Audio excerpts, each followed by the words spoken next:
Les opportunités d'affaires dans les secteurs du pétrole et de l'agriculture au Tchad étaient au centre de l'audience qu'a accordé ce matin le Premier ministre Emmanuel Nadingar au directeur général d'Amarak Holding, une société hollandaise. Les experts des États de la Commission des forêts d'Afrique centrale sont en conclave ici à N'Djamena. Un atelier de lancement du projet de surveillance et des mesures de notification et vérification se tient à l'hôtel Campestre. Après quelques jours de compétition, la Fédération tchadienne de judo a présenté la nouvelle équipe nationale de judo.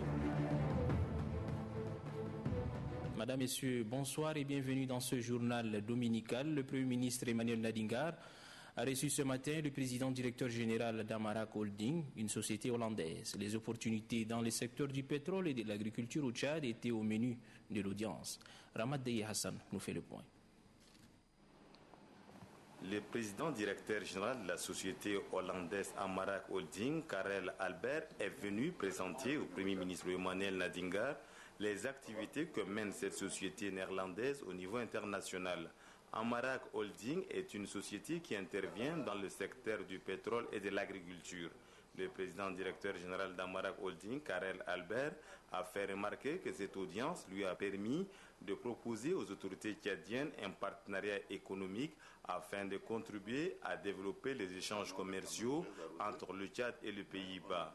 Le chef de gouvernement a relevé que le Tchad est un pays qui regorge d'immenses potentialités minières et agricoles avant d'inviter d'autres partenaires économiques à venir investir au Tchad. Le président directeur général d'Amarak Holding, Karel Albert, a indiqué à sa sortie d'audience que les objectifs de sa société est de promouvoir et de renforcer les relations du partenariat économique avec les pays émergents. L'entretien avec le ministre, c'était très bien et que l'objectif, c'est d'acheter du pétrole tchadien, pétrole brut, et de créer des projets dans le domaine de l'agriculture au Tchad. Rappelons que le président directeur général d'Amarak Holding a entamé des négociations commerciales en avril dernier avec les responsables des sociétés pétrolières tchadiennes et chinoises dans le but de signer des contrats d'achat et d'exportation du pétrole brut et raffiné. Une nouvelle brève, le ministre nigérien de l'énergie et du pétrole, Fumakoy Gado, à la tête d'une délégation, séjourne depuis hier 15 septembre 2012 à N'Djamena. Fumakoy Gado est venu poursuivre les négociations entamées depuis février dernier dans le cadre du projet de raccordement du Niger au système de transport tchadien des hydrocarbures par pipeline pour l'exploitation du brut nigérien vers les marchés internationaux. Les agents du ministère de l'Énergie et du Pétrole sont en session de formation sur le logiciel Rest Clean. La formation qui permettra aux participants une formation temps pour moi, qui permettra aux participants de se familiariser avec le logiciel destiné à l'analyse des projets propres et d'efficacité énergétique. Ahmad Abbas. Un nouveau logiciel pour les agents de la direction de l'énergie pour la gestion des énergies renouvelables. Il s'agit du logiciel Rescreen d'analyse des projets d'énergie propre. Comme tout nouveau projet, l'introduction de ces logiciels nécessite une formation préalable des agents qui auront la charge de les manipuler. Près d'une cinquantaine de cadres de la direction de l'énergie, des ingénieurs et techniciens se sont familiarisés à l'analyse des projets d'énergie propre, l'analyse des projets photovoltaïques pour la production d'électricité avec les logiciels Rescreen, la production d'énergie éolienne, la production d'électricité à partir de centrales mi-hydriques et la production d'énergie thermique. Selon les conseillers du ministère de l'Énergie et du Pétrole, cette formation démontre le souci du ministère de doter les cadres de techniques managériales avant d'entamer l'apprentissage des techniques innovantes en matière d'énergie nouvelle et renouvelable. Le fruit de ce travail abattu en 5 jours dans le secteur énergétique porte sur la formation de la maîtrise des outils de planification de la demande et de l'offre énergétique. En fait, elle vise aussi à accompagner le gouvernement dans la prise de décision sur le choix optimal de politique énergétique en meilleure adéquation avec la situation du pays. Pour Boukar Michel, le Tchad regorge d'importants gisements d'énergie renouvelable. Cette formation offre de belles perspectives aux agents du ministère de l'Énergie et du Pétrole en les dotant des instruments de conception et d'analyse les plus performants. Une rencontre des États membres de la Commission des forêts d'Afrique centrale se tient depuis ce matin à N'Djamena. Il s'agit du lancement du projet de surveillance et des mesures de notification et vérification à l'échelle nationale avec une approche régionale pour les pays du bassin Congo. Granga Chamirima. Organisée en marge de la 4e réunion plénière du partenariat pour les forêts du bassin du Congo, cette rencontre qui regroupe les experts des pays membres de la Commission des forêts d'Afrique centrale COMIFAC et ses partenaires au développement inaugure une série d'ateliers régionaux. L'objectif est de permettre aux participants de mesurer le chemin parcouru par cette institution régionale qui s'est engagée dans la lutte contre les changements climatiques. Pour ce faire, les experts procéderont à l'analyse minutieuse des documents soumis à leur approbation. Ces documents intègrent entre autres la gestion des bassins versants, le lien entre les forêts, l'eau et la sauvegarde du lac Tchad. Le lancement du projet de surveillance et de mesures de notification et vérification MNV est inscrit dans le cadre de la Convention des Nations Unies sur les changements climatiques et le protocole de Kyoto.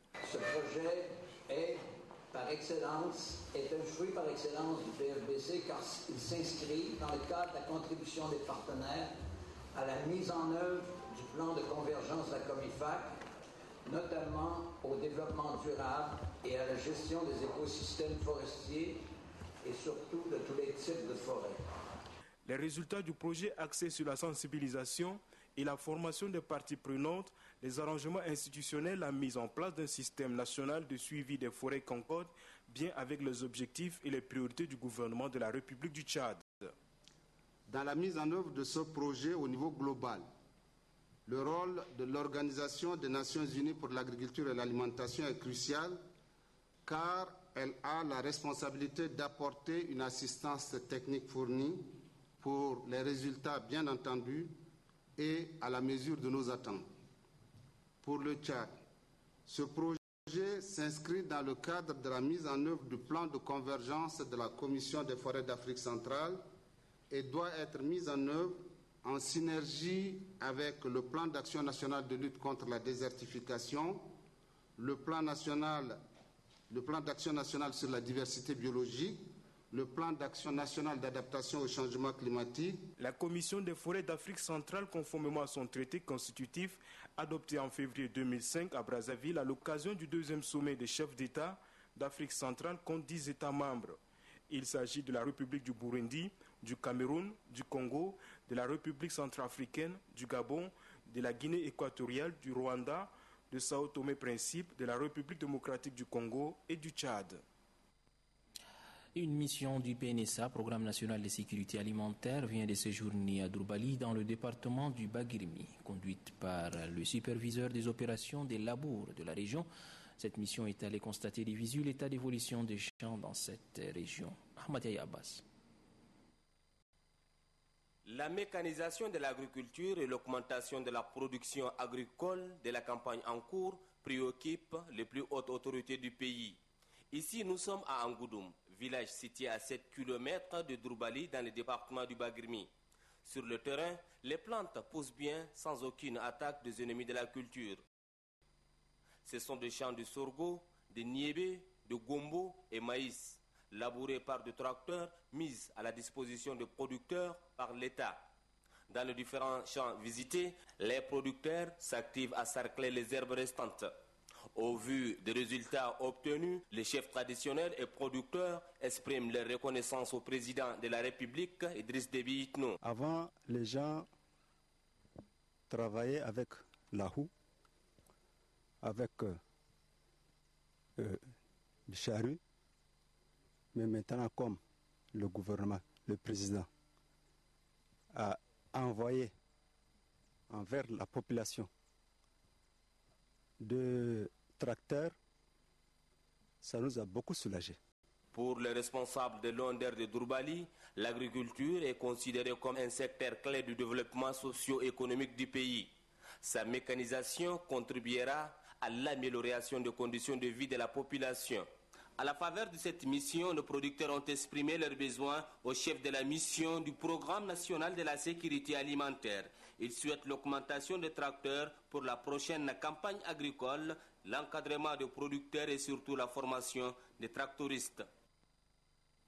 Dans le Wadi Fira, le gouverneur de la région vient d'effectuer une tournée dans sa circonscription administrative, une tournée qui l'a conduit à Arada et Dartama. Les détails avec Aroum Abdelkader. Missegnime, localité située à une cinquantaine de kilomètres de la sous-préfecture d'Arada, est la première étape du périple du gouverneur Mahamad Delio Dangal. À la séance de travail que le gouverneur a eue avec les responsables administratifs, civils, militaires et traditionnels de la localité, des sujets relatifs à la cohabitation pacifique et à la protection de l'environnement ont été abordés. Le gouverneur interpelle donc ses administrés à œuvrer pour la paix, gage de tout développement socio-économique. Pour lui, les femmes et les hommes de cette localité doivent prendre chacun à son niveau une part active au développement de la région. Le gouverneur s'est ensuite rendu dans le département de Dartama. Là, il s'est agi essentiellement de la campagne agricole en cours. La descente du gouverneur dans les wadis de la sous-préfecture de Koulbous lui a permis de découvrir les bienfaits de la mécanisation de l'agriculture. Ce sont des hectares de terres qui ont été cultivés. Fausse note cependant, l'on note la présence des ennemis de la culture, des sauterelles qui vont mettre en mal la récolte qui s'annonçait pourtant bonne au vu de précipitations enregistrées. Sur le champ, le gouverneur a instruit le délégué du ministère de l'Agriculture de prendre toutes les dispositions pour assister les paysans afin de sauver la saison. La coordination des associations de la société civile et des défenses des droits de l'homme organise une rencontre de réflexion au CEFO. Objectif, débattre de la paix sociale au Tchad et des libertés fondamentales. L'ouverture est faite par la ministre chargée des droits de l'homme et des libertés fondamentales. Reportage Marali Joséphine. Les associations de la société civile, plus particulièrement la coordination des associations civiles et de défense des droits de l'homme, s'investit dans la recherche d'une paix durable au Tchad. L'organisation de cette journée de réflexion rentre bien sûr dans ces cadres. Elle porte sur la paix sociale au Tchad, les libertés fondamentales et la bonne gouvernance, gage du développement socio-économique. Cette journée spéciale consacrée au sujet de l'heure regroupe les jeunes, les parlementaires et les représentants des partis politiques. Sont également concernés par cette réflexion les techniciens des différents départements ministériels. Ceux-ci se sont penchés sur les principaux sujets inscrits à l'ordre du jour et ont formulé des recommandations susceptibles d'inverser la tendance. Ces recommandations sont adressées au gouvernement et les acteurs non étatiques.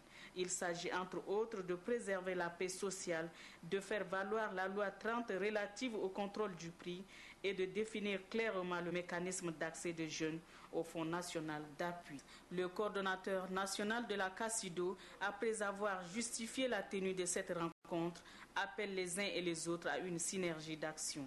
La société civile a une lourde et exaltante mission pour la construction de ce Tchad attendu par tous. La consolidation de la paix sociale est une mission fondamentale de la société civile. Elle doit l'assumer. L'engagement de la CACIDO vient compléter les efforts du gouvernement, rassure la ministre des Droits de l'Homme et des Libertés fondamentales. L'organisation de cette journée interpelle la société civile à approfondir les débats autour de la consolidation de la paix, puisqu'il ne peut y avoir développement sans stabilité sociale durable. Selon le coordinateur Mahamad Djingandjingbaye, les participants n'ont pas failli. Ils se félicitent des débats qui ont prévalu lors de cette rencontre. Dans le reste de l'actualité, ouverture hier matin au ministère des Affaires étrangères du 3e congrès de l'association Al-Sara Sunna Al-Mohammadiyya au Tchad. Il s'agit pour les participants d'évaluer les activités menées par leur formation. L'ouverture des travaux a été présidée par le représentant du ministre de l'Administration du territoire. Reportage Niébédé Vincent Kendi. C'est pour la 3e fois que se tient le congrès de l'association islamique Al-Sunna Al-Mohammadiyya, après le premier tenu en 1992 et le deuxième en 2006. Les participants venus des régions du Tchad, du Soudan et de l'Arabie Saoudite vont évaluer les activités et réalisations de leur association dans une perspective de mieux faire dans l'avenir. Dans son mot de bienvenue, le président du comité d'organisation Ousmane Abdelkerim a remercié le chef de l'État Idriss Déby Itno d'avoir apporté la démocratie, et la liberté au Tchad. Il a par ailleurs demandé aussi à ses confrères de s'unir afin de bâtir un Tchad prospère. Pour Mohamed Nahar Zen, président de la dite association, les musulmans du Tchad doivent être tolérants, sages et éviter la violence. Il a exhorté ses confrères de respecter toutes les autres religions. En termes de bilan, l'association islamique Al-Sunna Al-Muhammadiyya, qui œuvre aussi dans la sensibilisation pour la paix, a construit jusqu'à nos jours 500 écoles coraniques, 100 mosquées, 15 écoles privées arabes et plus de 70 écoles féminines. Les députés de la Tangilé volent au secours des sinistrés de leur région. Un don composé de couvertures, moustiquaires imprégnés, savons et bien d'autres produits d'une valeur de plus de 3 millions de nos francs est remis aux sinistrés. Estelle Abdelkader. Cette équipe est composée des élus de la région et des partenaires du gouvernement œuvrant dans l'humanitaire. Elle est venue compatir avec la population locale victime des inondations. Lors de cette descente, 2 sites ont été visités. Il s'agit du site de Tchogla et celui de Miséré. Au cours de ces visites, des dons ont été distribués aux victimes. C'est une assistance composée de sacs de riz, de mil ou encore du sucre. Pour prévenir les maladies, la délégation a également distribué des moustiquaires, des nattes, des couvertures, des cartons de savon et d'eau de javel. Une occasion pour la 4e vice-présidente de l'Assemblée nationale, Fatimé Tchombi, d'interpeller les bénéficiaires pour une gestion équitable. Nous sommes avec vous. Ne croyez pas parce que nous sommes à Djamena ou bien à Laï qu'on ne pense pas avec vous. Nous voulons manifester cette présence-là pour vous dire que on pense tous les jours à vous et s'il y a une occasion pour faire entendre votre voix à l'extérieur, nous sommes toujours là pour le faire. Et on va le faire, si on a la force, on va le faire jusqu'au dernier jour pour que des solutions idoines soient trouvées à vos problèmes. Le gouverneur de la région de la Tangilé-Est, Abdraman Salah, s'est pour sa part réjoui de cette prompte intervention envers sa population. Il remercie également les organisations non gouvernementales pour ce geste en faveur des sinistrés. Chapitre reboisement, les ressortissants de Maï Aïch et ceux de Fayalarjo ont investi très tôt les différents sites retenus pour la Semaine nationale de l'arbre édition 2012. 2000 plants ont été mis en terre à Maï Aïch et 17 000 à Faya. Récit Noubadoumbaï Talmadi. Lutter contre la désertification et la dégradation progressive des richesses environnementales est le souci majeur des ressortissants de la sous-préfecture de Maï H, une localité située à 90 km de l'est-sud de N'Djamena. Selon le sous-préfet Seïd Kachr, le député Mamad Abakar et le président de l'association des collectifs pour le développement Djida Mamad Younous, la localité s'engage dans une politique visant à freiner l'avancée du désert à travers la création de plusieurs ceintures vertes. Une politique accompagnée par tous les fils du Tchad, soucieux du devenir de leur pays. La descente à Maïhache s'inscrit justement dans ce cadre. La région de Charib-Agrimi a été toujours en premier par rapport à la politique du chef de l'État. Et aujourd'hui, Aïch a démontré une sous-préfecture sans route à l'initiative de ses fils, les députés, le sous-préfet, le chef de canton et toute la population de Maïhache. Ils ont fait en pleine saison pluvieuse. Ils ont traversé toute cette boue, toute cette eau pour venir. À Fayalarjo, c'est le gouverneur qui avait donné le coup d'envoi de la mise en terre d'un plan. Le désert progresse sans cesse et il faut une réponse d'envergure. C'est l'argument développé par le patron de la dite région. Eu égard à cette pertinente question, le gouverneur invite la population à l'entretien et à la protection des arbres. Selon lui, planter un arbre c'est bien, mais l'entretenir c'est encore meilleur. Retour en N'Djamena où le ministère de la Santé publique organise du 15 au 19 septembre à Darda un atelier d'harmonisation des modèles de formation en matière de la santé et de la reproduction. Cette rencontre regroupe les cadres et partenaires du dit ministère. Un reportage est signé Adoum Abdelkader.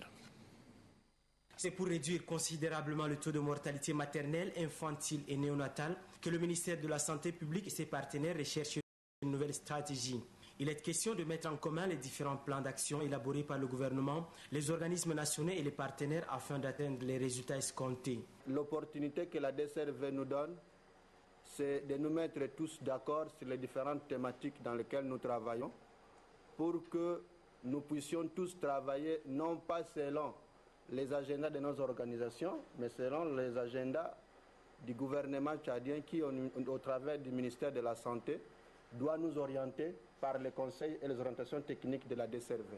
Les techniciens des services concentrés et déconcentrés venus des différentes régions du pays, les représentants des organisations étatiques et para-étatiques, ainsi que ceux des principaux partenaires du ministère de la Santé publique vont ensemble uniformiser et adapter les modules de formation et des outils de collecte de données en santé de reproduction applicables sur l'ensemble du territoire national. Tous les évaluateurs sur le terrain de nos différents programmes de soutien de la santé et de la reproduction le disent, ceux qui prestent n'ont pas toujours l'outil efficace pour donner ce qu'ils doivent donner.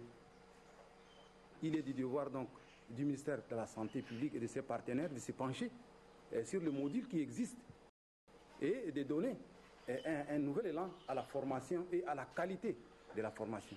Selon le directeur de la santé, de reproduction et de la vaccination du ministère de la Santé publique, les résultats de cette rencontre vont permettre de mieux coordonner toutes les actions de la réduction de la mortalité maternelle, néonatale et infantile au regard des ressources déployées. La garde des engins à 2 roues devant les marchés, institutions publiques et privées et bien d'autres lieux de la capitale apportent un plus dans le quotidien des jeunes qui exercent cette activité. Comme tout autre métier, cette activité n'est pas sans risque, n'est-ce pas, Belgar, l'armée, la guerre. Les usagers des édifices publics et privés, surtout les motocyclistes, n'ont pas de souci à faire garder leurs engins. Car dans ces lieux, il y a des espaces délimités servant de parking et soigneusement gardés par des jeunes employés par des associations et sociétés accréditées par la mairie de la ville de N'Djamena. Ces jeunes, dont certains sont des diplômés sans emploi, trouvent dans cette activité de quoi subvenir à leurs besoins. C'est le cas de ce jeune homme propriétaire du parking de la Poste. En tant que je travaille depuis, ça fait presque 5 ans.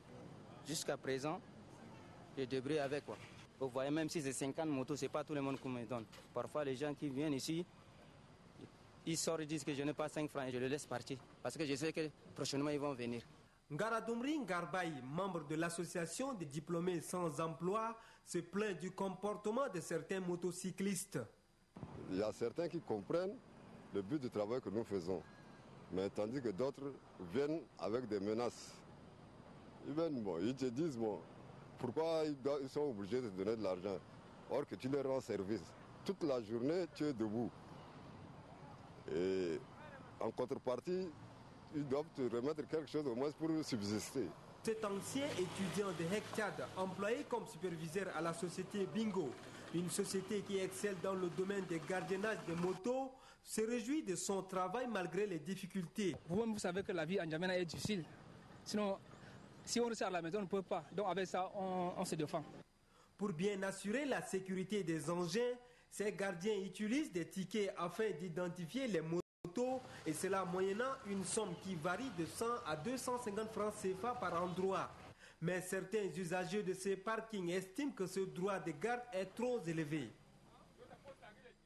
Le programme d'appui à la stabilisation de l'Est du pays évalue ses activités à travers un film qui retrace les réalisations du dit programme et l'impact sur la vie des déplacés. Noubadoumba Talomadi. À travers ces films, l'État tchadien et ses partenaires ont décidé d'évaluer les efforts fournis en faveur des populations tchadiennes déplacées pour leur retour dans leur village d'origine. Ces films, bilan des activités réalisées, retracent les objectifs du programme qui sont accès à l'eau potable, à la relance des activités économiques et l'amélioration de l'offre des soins primaires de qualité aux déplacés. Le programme d'appui à la stabilisation de l'Est du Tchad a aussi des impacts sur la vie des déplacés sur le plan psychosocial et le mieux vivre en communauté. Selon Brahim Tala, coordonnateur du programme d'accès à l'eau potable, Abdelkader Mamad Hassan, directeur général adjoint des ressources et de la planification, et Abdel Madir Kabaro, coordonnateur volet relance des activités économiques. Ce programme a donné un coup d'accélérateur au processus de retour des déplacés enclenché par le gouvernement et ses partenaires. Ils ont souligné en outre que ce programme a permis de lutter contre la pauvreté et appuyer la politique de l'État en matière de santé. Omar Idriss, le réalisateur de ce film, n'a pas caché sa satisfaction en appréciant les efforts du gouvernement et des ONG œuvrant pour le bien-être social de la population en général et celle des villages victimes des théâtres de guerre en particulier. La présidence de la République du Tchad, à travers le gouvernement, la CONSA-10 et l'Agence française de développement, ont mis en place le programme pour la stabilisation de l'Est. Un programme donc soutenu également par d'autres partenaires au développement qui ont efficacement contribué à mettre sur pied des conditions favorables. Visiblement satisfait, Oumar Idriss de soutenir qu'au-delà des appuis sanitaires et activités génératrices de revenus, le programme de la stabilité de l'Est du Tchad a ainsi contribué au bien-être de la population. Il a aussi exprimé ses gratitudes à l'endroit des déplacés de guerre pour leur hospitalité lors du tournage de ce film. La compagnie Miroir Sans Tache célèbre son 11e anniversaire. Une cérémonie commémorative a été organisée à la maison Zen City à Farsha dans le 1er arrondissement. C'est le délégué régional de la culture qui a présidé la cérémonie. Belgar l'armée la guerre. Cette compagnie artistique bien connue des cinéphiles et téléspectateurs ndjaménois a déjà produit 5 films et réalisé beaucoup d'activités. La compagnie artistique Miroir Sans Tache n'entend pas s'arrêter là, mais seulement elle est confrontée à d'énormes difficultés, à en croire son coordonnateur, Mamad Ali Hamad. Et pour l'aider à aller de l'avant, le député Mamad Togoy et le maire du 1er arrondissement, Mamad Ibrahim Siam, promettent de lui apporter leur soutien. À l'unisson, ils ont plaidé pour la construction d'une maison de la culture dans le 1er arrondissement pour permettre aux jeunes de s'épanouir. Le représentant du ministre de la Culture et par ailleurs délégué régional de la culture pour la commune de N'Djamena, Bozabe Koyaba Karka, félicite la compagnie artistique Miroir Sans Tache pour ses efforts malgré les difficultés et l'encourage à aller de l'avant. C'est dans une ambiance festive que la cérémonie marquant le 11e anniversaire de la compagnie artistique Miroir Sans Tache s'est achevée. De son côté, le directeur artistique de la compagnie Les Jeunes Très Tôt du Tchad a fait hier un point de presse au cours duquel Hyacinthe Abdoulaye Tobio a annoncé la participation de sa compagnie aux rencontres des danses initiées par l'Institut français et coproduit avec le Soweto Théâtre qui se dérouleront du 28 septembre au 7 octobre à Johannesburg. Suivez plutôt. Cette biennale organisée sur le continent africain a pour objectif de promouvoir les nouvelles expressions chorégraphiques contemporaines. La pièce qui sera présentée en Afrique du Sud s'intitule Naro Nar ou l'allée des 7 frères. Cette pièce évoque la perte douloureuse de nos êtres chers en utilisant la danse comme refuge pour retrouver nos souvenirs enfuis. La danse avec les pierres traduit l'espoir de les voir revenir un jour. Alors, dans la pièce, les danseurs sautent, tombent, roulent, volent, parfois habités.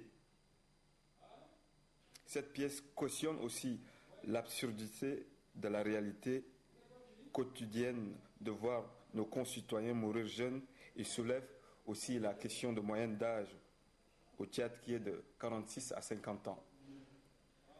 La première étape de ce travail a eu lieu à Montpellier,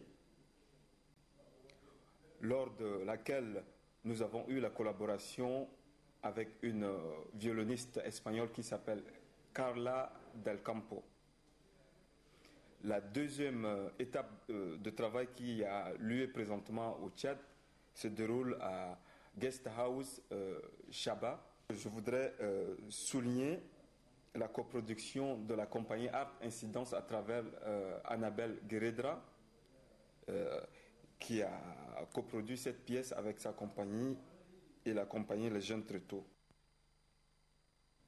La Fédération tchadienne de judo a présenté ce matin les judokas sélectionnés pour l'équipe nationale. Cette nouvelle équipe a été retenue à l'issue de quelques jours de compétition, n'est-ce pas, Innocent Kilayo?